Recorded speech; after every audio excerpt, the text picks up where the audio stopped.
You know that mile-long warm-up jog at the start of practice? It's doing more harm than good. Find out why.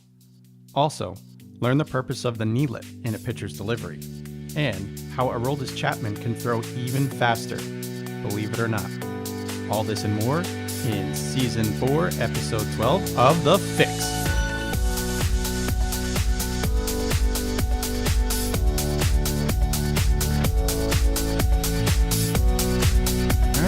So, baseball pitching the fix. We are on episode 12 of season 4. We are in the first week of September 2017 with baseball pitching motion troubleshooter Angel Borrelli. And Angel, how are you doing out there on the West Coast?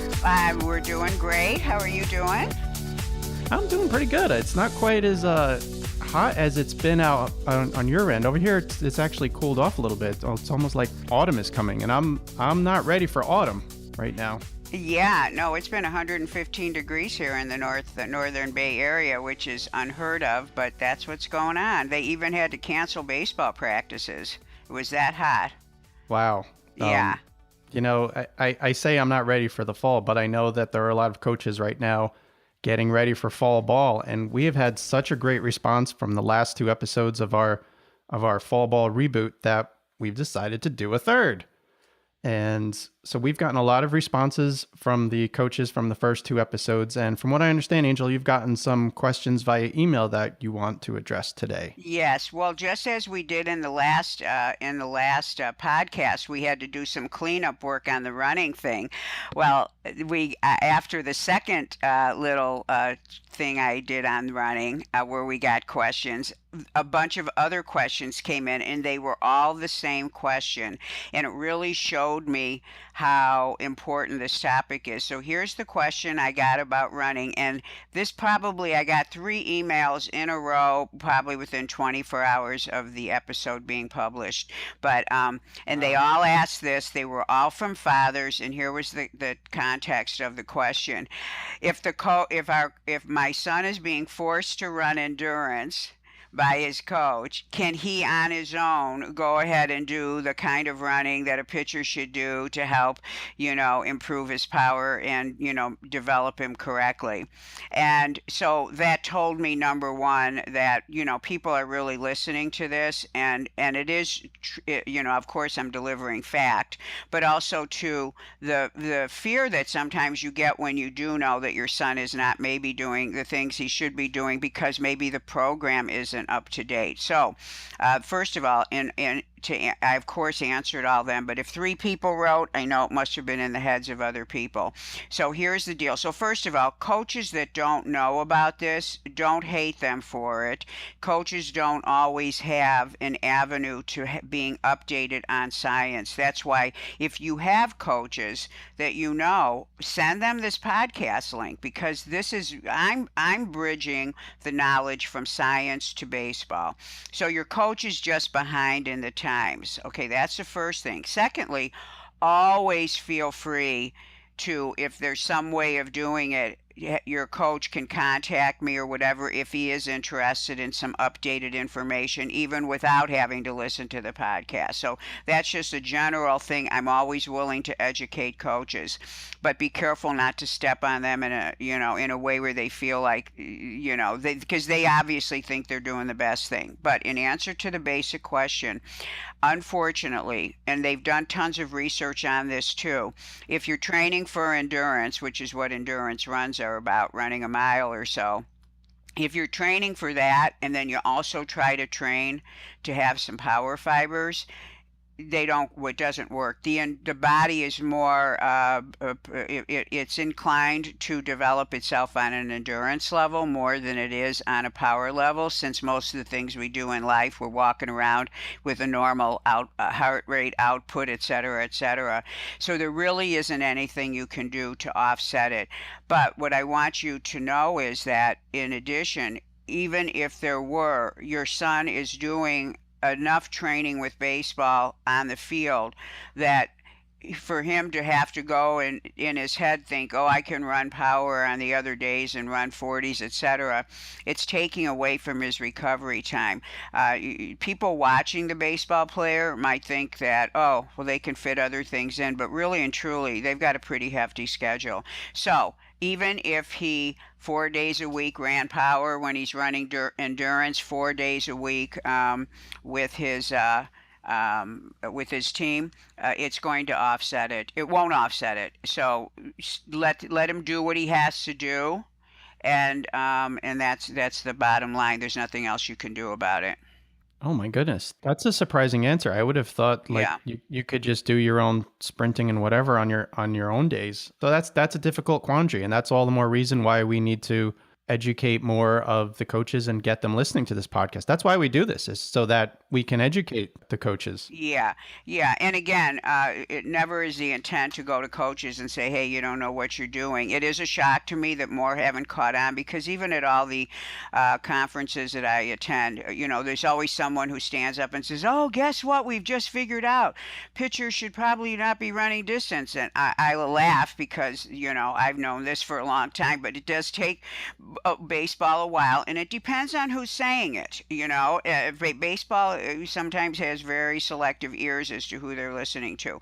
But in any case, you have the information. It's great for your son to know about this in his off-season training, and also too, there may be many coaches that are still open to learning, and so yeah. Right. So we're on cut. Just consider yourself on the cutting edge. Yeah, cutting edge. So before we move to the next question, I have my own question to follow up to this. I know a lot of coaches like to get their players warmed up by running a long distance, like a long jog. Is that a bad idea? Just to get them warmed up for practice? Bad. Really? No, that's very bad. First of all, you're not warming them up when you make them do something that's going to fatigue them, and running for a mile is fatiguing, especially to an athlete who's not designed to do that. Secondly, for when you're running an endurance and you're running beyond the 15-20 second mark, you're accumulating lactic acid that the bodies of the baseball players really aren't designed to remove. So what you're going to do is actually create a situation in the muscle where the muscle is not going to be able to remove it as fast as it's accumulating it. And once the muscle is filled, things happen to the performance of that muscle. On a third level, you don't do those kinds of things to warm up for a practice. You do running and things that affect the body separately from practice. Skills always come first. When a strength coach or coach who knows about sports training is organizing things, the skill always comes first, and then you do the other things after. That's why you don't lift weights before practice. You don't run before practice. If it's separated by 4-6 hours, you're probably going to be okay. And of course, if you have to do that, you would want to look to see, is it okay? And you could tell by your kids' performances. But no, you warm up for a skill in very individual ways that actually warm you up for what you're going to be doing. For example, maybe you're doing some sort of thing where the hitting warm-ups and the arm warm-up, the arm preparation programs done with bands, the things that you see them doing in the field where they're just doing a few runs. When I designed a program for a high school out here, they would do all the stuff you see pitchers on the field doing, with the whole players doing, all the players doing them. But you would see them running like a 30-foot run, and then they'd stop, and they'd do maybe 5 or 6 of those, and that would be it. And that would be a way to warm up. But no, you don't do any. Endurance training is never a way to warm up for a skill unless it's an endurance run. Right. Thank you, Angel. That's really enlightening. Okay. And, what you're going to do for your entire team is one thing. Specifically for pitchers, though, you already have something for the coaches. The first pitch warm up and recovery program that it's available on your website at gymscience.com. And that's probably the best thing that a pitcher could do to get himself warmed up. right? Yeah, yeah, it really is a great program, and I get letters all the time, and it's heartwarming. Actually, I should say that my pitchers designed the program because I designed things for them. They come to me and say they needed this. The program was designed and in working order until, 3 years after it'd been in use. Coaches were saying, "Can you write these down for me, or can you like take a picture of this?" And before you knew it, it became a DVD. But these were designed and they were successful because pitchers said it worked. And so the pitchers getting their arm warmed up correctly is so critical. And then of course recovering it. So yeah, that's a great way to get that handled. So anyway, so yes, warm up's important and not doing something crazy like running a mile before that. And I hope there aren't any coaches out there doing that. Well, I'm sure that there are because it's been going on for years. I can think back 25 years we were doing it, but who knows? Anyway, so now the coaches who are listening are squared straight on that. And we have another question that you got from some of the coaches out there. What was the next question that we had? Yes, and in fact, I want to continue to invite the burning questions that you have about mechanics, and I'd like today to be about mechanics and troubleshooting mechanics because I got tons of questions on tons of parts of the pitching motion. So what I want to do is I want to address two issues that I think kind of work together. One is involving the downhill motion from the knee lift position, and another is involving the front leg action at acceleration, and they kind of go together, so I want to tie them in. But the question that this college coach had for me was he wanted to know if, and this is an interesting question because I've heard different comments on it. It's an interesting part of the motion. When the pitcher is lifting his knee to move into his knee lift, should he at the same time be moving downhill coming off his back leg? So I want all of you to picture yourself standing on the rear side of the pitcher when he's sideways. Okay, so it's called the side rear view. And you picture a pitcher, and this is the best way to see this. You can see it better this way than you can looking at him from the side front view.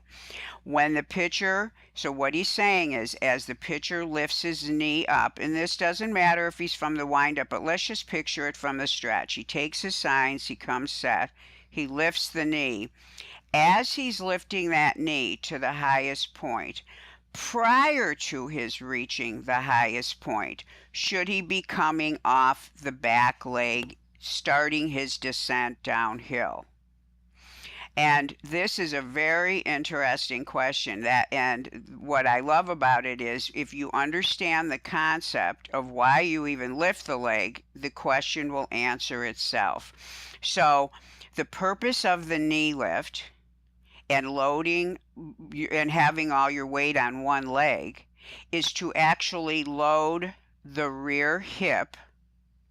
And when I say the hip, let's talk about the side of the body up by, if you took your hand out of your pocket, if you had your hand in your pocket in your jeans and you pulled it right to the side, exactly on the side, that's where the muscle is, and it kind of wraps around to the back end a little bit in the butt direction. That muscle there is actually the muscle that moves the center of mass downhill.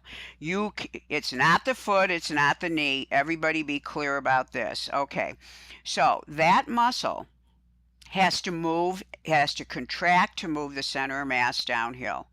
When that muscle is at 15% longer than what it is when you're standing, meaning you want to have your weight way over on that. Let's talk about a right-handed pitcher, way over on that right hip.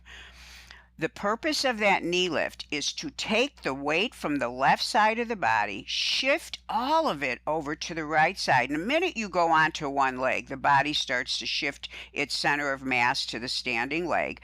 So now we've got the knee lift loading the back hip. And as the knee is raising, the right leg is actually loading even more. And it's fully loaded when that knee is at the top of its height. So in that position there, we've got a full hip load.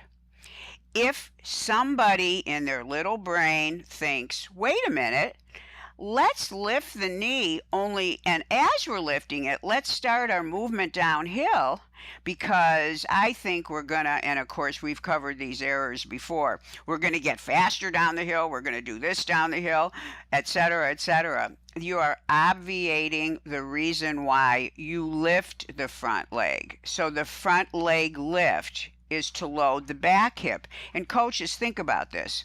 When you've got a runner on base, all of you have your favorite way you want your pitchers to be quick to their front foot.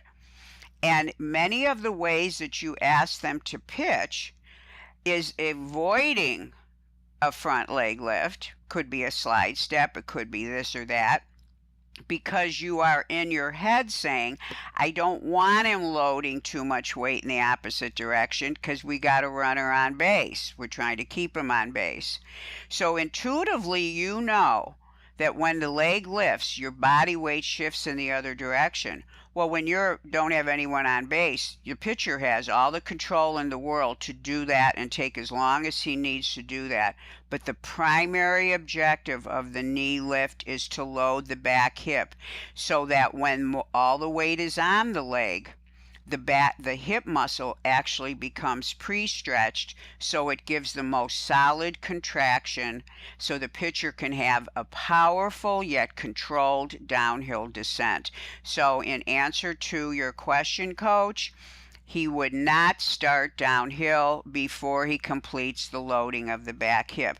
And and this reminds me of another thing. So Joe, am I right about this, that because you've played ball, sometimes when someone's on base, you'll see guys, they'll use the slide step, but they almost look like their body weight is in the middle of their two legs. They'll almost look like they're halfway down the hill and then they just step out and go. Is that correct? Yeah, that's definitely a good way to describe it. Yep. Yeah. So what I do with my guys is, when I have a pitcher come to me, and I don't mess with anything unless there's an issue that's tied in. When you troubleshoot, if he says, I'm having trouble with this, it might be runners on base, I'm not fast enough to my front foot, then I look at the way he manages his slide step. And the slide step is the step that I love for pitchers, but I also see it done incorrectly. The slide step is so that what you're really getting from that is, don't lift the knee and don't go in the opposite direction because you want to get to your front foot. Well, the best way to have a slide step is to teach them to come set with that foot out, the lead leg, which on a right-handed pitcher would be his left leg. Have his left leg be out like it's not going to lift, so it's out a little more, but have his weight be on his right leg that's by the rubber. So he's standing in a shifted position already. So the minute he goes to move, his back hip is still working, his front leg does not lift, and he steps out, and he's quicker to the plate that way, because the muscle is in a position where it's fully stretched and then it can go. If he's standing in the middle of his two legs, meaning if you look at him from the back, you'll almost see him standing in the middle of a triangle, then you're taking away the ability of the muscle that moves him downhill. So in a sense, you subtract some muscle strength for having him look like he's closer to his front foot, and in a sense you're going to get not the same result. So with even a slide step, his weight should be shifted back onto the leg, because the purpose is to allow that muscle near the hip. I don't care if you're doing a slide step or what you're doing. If you're moving sideways, the hip muscle is doing the job. It does its job best when it's at length or a little bit beyond length. If it's already contracted because you're halfway downhill when you start your slide step, you're not getting it to work efficiently. Does that make sense, Joe? Did I say that clear enough? Yeah, it sounds like you essentially want to preload your back hip before you even move your front foot. You already want to be kind of loaded back. That makes sense. Exactly. Yeah, exactly. Exactly. Now, and the second issue I want to talk about, that this same coach wrote, and he was asking a really great question about the front leg. So we know that the purpose of the knee lift and the purpose of the first part of the motion is to get the whole body downhill. Now, the purpose of pitching is to release the ball with velocity and direction, meaning location. So if the purpose of pitching is to have as much velocity on the ball as that pitcher's capable of with that pitch, depending on the pitch type, and at location, we want that pitcher to release as close to the front plate as possible. And releasing close to the plate this is physics. The ball's, traveling less of a distance. The velocity will be greater on a pitch. So that is an objective. And the purpose of the pitching motion is to put the pitcher in a position downhill where he can actually accelerate the ball in the way we want it. And for every pitcher, it's that he is throwing that at the velocity that he is able to do. You don't want part of the pitching motion to get in the way of that pitcher's normal velocity. So if you've got a pitcher moving downhill, and when he lands in such a way that when he accelerates the ball, he actually straightens his knee backwards. And I was just watching Aaron Judge the other day. They were showing him from the side. Yay, he finally hit a home run again. I was watching him, and he's got a beautiful, I'm not a hitting coach, but he moves. This guy knows how to use his body, okay? And you can really see it because he's so athletic. And I was really intrigued by the fact that most kids grow up being hitters. They're hitting. A lot of them don't let go of hitting for quite some time. So, but the front leg, you reach out and you weight shift like you do in pitching, but then you go backwards into your back leg. You straighten the front knee. Is that correct, Joe? Yeah, absolutely. That's exactly. Yeah, because you're stabilizing. You don't want to go with the bat. You don't want to go with the ball. You have to go forward and pull back to stabilize at the same time. So I think that's where it's so easy for some pitchers to have this error. So here goes a pitcher. He's got the front leg bent when he lands. So everybody picture this, and picture him facing the hitter. He hasn't accelerated yet. He kind of looks like he's in a lunge position. You following me, Joe? I'm always checking with you to make sure I'm being clear. Okay. Yes, so he's in a lunge position. His knee is bent. Two types of pitchers. One is going to tilt his trunk forward over that bent leg. He's going to get the trunk out, his head out, his arm is with the trunk and head, and that hand gets released close to the plate. The back leg is coming up into a follow-through because he's going way over his front leg. The other pitcher, just as he's going forward, pulls the front knee backwards and actually has a totally straight leg, and it looks just like the straight leg of a powerful hitter that just swung a bat full speed. And that movement of the knee backwards keeps the hips backwards so that now the pitcher's hand isn't as close to the plate as if he had a different style of release. So there are two different types of pitchers. The guy that pulls his knee backwards. In fact, this is such an interesting issue. I was actually very intrigued by the coach that asked this. He's a great coach. It told me he's got a great eye. And for him to be asking this question, because I asked Glenn Fleissig a few years ago if he would do research on this, because I told him, I know these guys are diminishing their velocity because their center of mass is moving backwards. The only thing moving forward is their arm. But if you've got the length of your body getting over your front leg, you're releasing closer to the plate. And he went, wow. And when he says, wow, that means, this makes total sense. So the pitcher that gets over his front leg, he is using his front leg to brace him through behind the knee with his hamstrings. The pitcher that is straightening the front knee backwards is bracing up with the quadricep in the knee, the way a hitter braces up after impact of the swing. So it's two different types of strength. And actually, I don't know why coaches don't catch that this pitcher could be throwing harder if he just didn't do that and he developed the correct kind of strength through his front hip. The rear hip of the front leg so that he could get more over the front leg. So when you're teaching, you don't teach to straighten the knee. Now, I know there's many schools of, I've heard pitchers or coaches teach that, but I think they're mixing up some of the things that they've read about hitting, etc. It is a different type of motion, and it is really and truly pulling the pitcher back.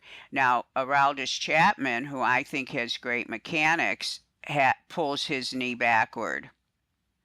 And I've looked at him, and of course, he's bracing up the best he can for all his triple digit pitches. But when I saw him doing that, I said, wow, if he did it the other way, think of how hard he'd be throwing. And everyone knows that. If his hand was 6 inches closer to the plate, which it would be, think of what he would be throwing. But he's developed that style, so he's not going to change that. So the deal is when you see that in a pitcher, I don't care if he's good or bad, there's improvement that he could have. So if he's at a young enough age, this is a time to get on top of that. But you don't want to teach that. It is a style, but it is not really the most efficient style for wanting to produce velocity. Now, when we talked about the knee lift and we talked about drifting off the back leg before you actually reach the top of your knee lift, when you start to get that kind of motion downhill too soon, it can actually create a stride that's inefficient and maybe a little too long because you're actually falling before you loaded because the muscle that's going to control you didn't get a chance to work with the loading. And that placement of that foot could be a little bit too far away. So instead of getting over the leg, your best bet is to pull the knee backward. So if a pitcher has a stride that's too long, like everyone can picture Tim Lincecum, his stride was too long because of the style with which he created it, and he had no choice but to pull the knee backwards. Anybody in a situation of stabilization, if you're not in the right position to do it the right way, your body will figure out how to do it the next best way.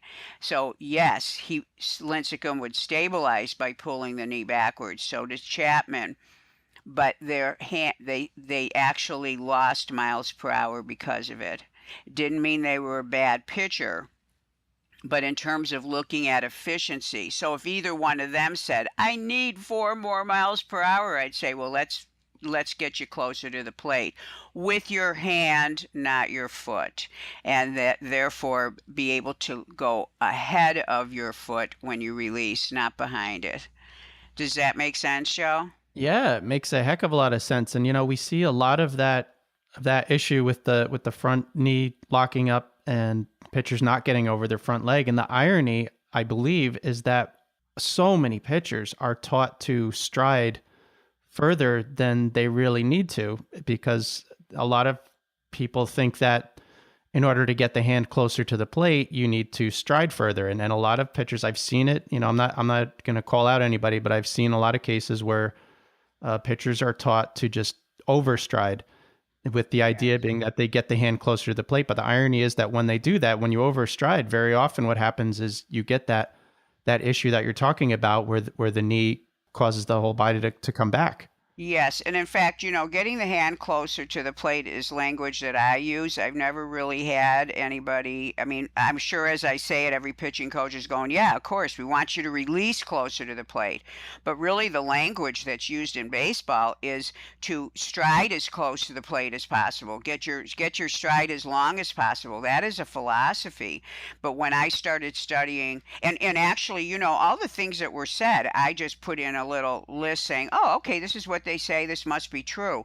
And it was, after studying the kinesiology of pitching and the biomechanics, then I started connecting dots saying, wait a minute, if you're doing this and you're pulling the knee back, look at the hips. And if you watch from the side, you'll see that the pitcher, wherever he starts to pull the knee back, his body stops the forward motion.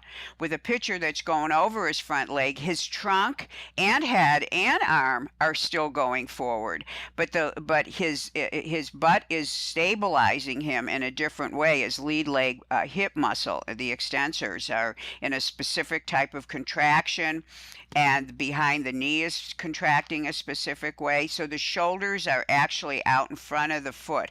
And what's funny is a lot of them project that after they throw the ball into their follow through. So it's not like they don't know how to get over their leg, but they're coming from behind on their release. So, yes, it is an unusual thing, but people have to remember you want the hand close, and your hand gets closer if you're reaching for something as far as you can to reach towards something you're grabbing, you're going to move from the hip to reach forward. You're not going to straighten your knee and pull your body backward and then reach. And everybody should try it. They should get into an acceleration position. Put your hand out straight, get into what looks like acceleration, pull the knee backward, and then bend the knee and move forward. And trust me, and there was a professional pitcher that hired me within 3 seconds of I showed him his release, and I marked his release on a wall.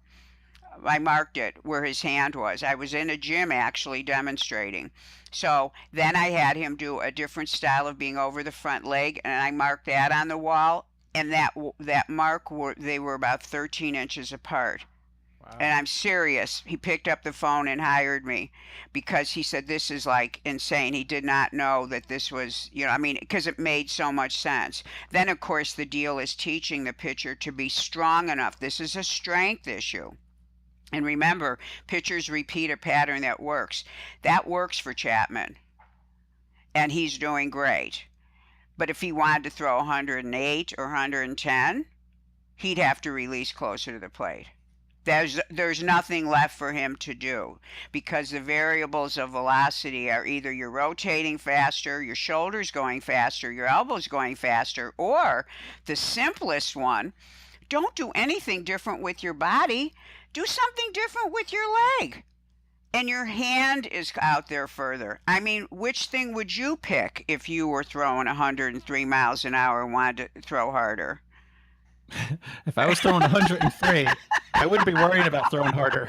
Well, hey, you know what? A lot of guys are climbing up there. So nowadays it's like, but I mean, you know what I'm saying, using that extreme example. Right. So, and I always tell my pitchers, let's look at all the places where because they all come to me and say, I got to throw harder. I mean, the guy that's throwing 88 knows if he doesn't get to 91, he's in trouble. And that guy, when he sees something simple like this, he's like, I'm in, let's do it. And they love it and they feel it. And when they're out in front, and there's a whole different sense of going forward using your legs and hips to keep you backward instead of going forward and then pulling backward with your lower body and trying to get forward with your arm. Big difference. So anyway, coach, you know who you are. Thank you so much for sending in your great questions. And Joe, I want the coaches to keep sending in questions. In fact, I have a few more from this wonderful coach, and I'm going to make sure we cover them maybe in the next one. But I'm committed to helping coaches, and they're listening, and I appreciate it. And I love that they're thinking. Yeah, coaches, as we say every episode, do you have a question for Angel? Send her an email at angel@gymscience.com, or you can reach her on our Facebook page, or you can send a tweet over to me at Fixing Pitchers. We will address your questions on the show and help you out. So usually you're the one who's throwing me off at the end of every show with your, keeping secrets and mysteries and all that sort of thing. So since we're getting into the fall, I feel like it's my turn to do that to you and turn the tables a little bit. So I have a question for you, because I know that in your business of troubleshooting pitching mechanics, that you have helped pitchers who don't live near you. You can actually give lessons and troubleshoot mechanics with pitchers that are like on my coast over here on the East Coast, and you're on the West Coast. And I always wondered, how the heck do you do that? So could you just really quickly give me an overview on how you are able to troubleshoot mechanics when you're not even in the same ballpark as the pitcher? Okay, well, yeah, actually, okay. So you did. I swear, you should have been a pitcher. You just threw me a curveball. So anyway, So, well, whether pitchers fly out here or not, everything from somebody who doesn't live here starts the same, which is that I do an analysis of the film because I want to be sure that he's somebody that I feel can help, whether he wants to fly out or not. So I have, I do what a lot of coaches do, which is a long distance film analysis. They send video, which I send specific instructions on what I need to see, and then I analyze it, and then I give them feedback, which is pretty much the formula that most coaches use. But what I do that's different because of my abilities and because of the way that I troubleshoot, which is different than the way a pitching coach troubleshoots. So that's one type of analysis where they're doing a pitching coach thing. What I do that's different is I do my analysis just kind of the way you hear me teaching. So, for example, uh, when in everything that I do, you know that when you troubleshoot mechanics from a qualitative scientific standpoint, you're looking at all the errors that a pitcher makes, but then you're determining what is the cause of that error. So when I'm looking at film, I'm looking at things in slow motion and still shotting most things to stop it to see what the error is. Then I back it up and then I find the cause of it, and then I'm able to come up with the list of the hierarchy of things that need to be changed. So I might see 30 things that are wrong, but there might be 3 things that are causing the rest of the 27 things. So then I know where I'm going to start. And out of those 3 things, I also know that there's a place that I start. And when I do that one adjustment, then the rest are going to change as well. So what I love about my system, because I resisted doing long distance analysis for a long time, because I was like, well, how can I help people long distance? But so what I did is I developed a visual feedback system. So instead of getting a long letter from me with all those 30 things, I develop still shots of the pitcher's motion. So I'm looking at his motion, and let's say I see something that's off. And then I go and I find the cause. I create a visual still shot photographic presentation, and then when I give my feedback to the client, which takes about an hour to an hour and a half. He calls me, we do Skype. I have sent him a whole battery of pictures, photos. They may be side by side, they may be 8 frames where I'm actually showing and still shot the progression of an error and how it starts. But through that mechanism, I'm able to show the pitcher exactly where in the motion there's an issue, and I deal with it issue by issue. So let's say a pitcher has a glove arm issue, maybe he has a balance point issue. Every issue is dealt with separately, the error itself and then the cause of it, so that the pitcher can clearly see the progression of what's going on with his motion and what the causes of certain errors are. So that part of the analysis is sort of like the blood test. Depending where you get the results, you see what's happening. You don't have the solution yet. And then based on whatever is going on, then we construct possible ways to solve the problem. Or sometimes I'm dealing with a coach who all he needs is to know, just like with the coach I just instructed on with the 2 questions he had. He's an experienced coach who's going to be able to take my information and go in his own way and make those corrections. And many times when it's a coach sending video of one of his pitchers, he's good to go. If it's a father or a pitcher himself, then we deal with it slightly differently, and I create or do whatever I can. And we do those by Skype, but always with video and with photographs, so things are as kinesthetic as they possibly can be. And that's how it's done. And it works really great because there's so many people that listen to the podcast and they become interested in wanting to have more information. So, and I love helping as many people as I can, especially coaches. The coaches that have pitchers and they're lost and they're like, okay, how do I get this fixed? They're great clients because they have their own creative ways to make changes. All they need to know is what am I seeing here that I can't quite put my finger on? And it's always great to have that experience with them. Yeah, and I think the best way for any pitching instructor or troubleshooter to work is through the coach, so that it almost always has a stronger bond and a stronger connection with the pitcher when you have Yeah.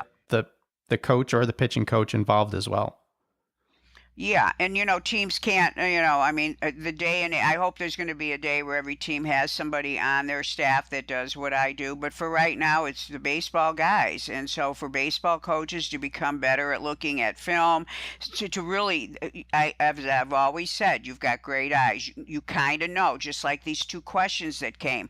This is an intricate question of when the knee low or does the body move off the leg before the knee reaches its height, the knee pulling back. Those are very detailed things. I was impressed with those questions.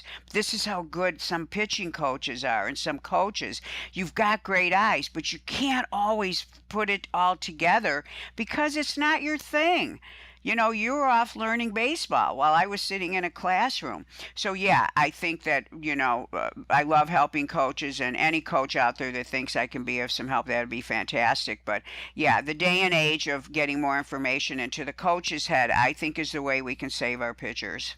Yeah, I agree 100%. So I think that's about it for our part 3 of the Fall Ball Reboot. Is there anything that I missed?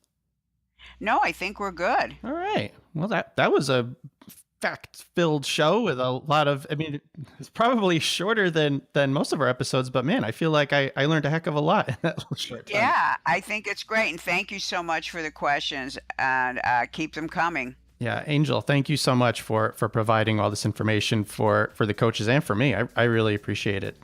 That's great. You're very welcome. Thank you. Thanks so much for listening to this episode of The Fix.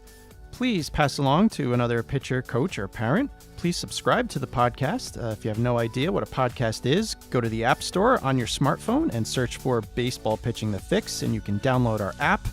If you want to learn more about Angel, you can go to her website. It's gymscience.com. You can also email her, angel@gymscience. For more about me, Joe Janish, you can visit fixingpitchers.com, and you can also hit me up on Twitter @fixingpitchers. Both Angel and I hope that you learned something this episode. If you have any questions, please reach out to us. And in the meantime, we wish you safe and effective performance on the pitching mat.